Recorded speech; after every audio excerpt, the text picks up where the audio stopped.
আসে অধিকাংশ মানুষ ভূমিকম্পের বিষয়ে আরো জানবো আমাদের সহকর্মী ফয়সাল মাহমুদের কাছে। ফয়সাল মাহমুদ, বাইরের কি অবস্থা দেখছেন, মানুষের মধ্যে আতঙ্ক কেমন দেখছেন, জানাবেন।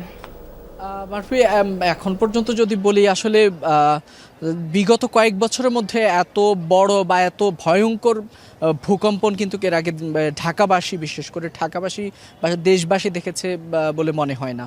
আমরা দেখেছি যখনই ভূকম্পনটা শুরু হয়েছিল তারপর থেকেই প্রায় প্রতিটি অফিস, বাসাবাড়ি, সব জায়গা থেকেই কিন্তু মানুষজন খুব আতঙ্কিত হয়েই তারা ছুটে অনেকটা যেখানে উন্মুক্ত স্থানে কিংবা সড়কে আসার চেষ্টা করেছিলেন। আমি এখন যেখানে দাঁড়িয়ে আছি যমুনা ফিউচার পার্কে, এই ফিউচার পার্কটা আপনি জানেন যে দক্ষিণ এশিয়ার সবচেয়ে বড় বিগেস্ট মল বলা যায়। তো সে জায়গায় এখানে হাজার হাজার শ্রমিক কর্মীরা কাজ করে থাকেন। সেখানে যখনই ভূকম্পনটি হয়েছে এর কিছুক্ষণ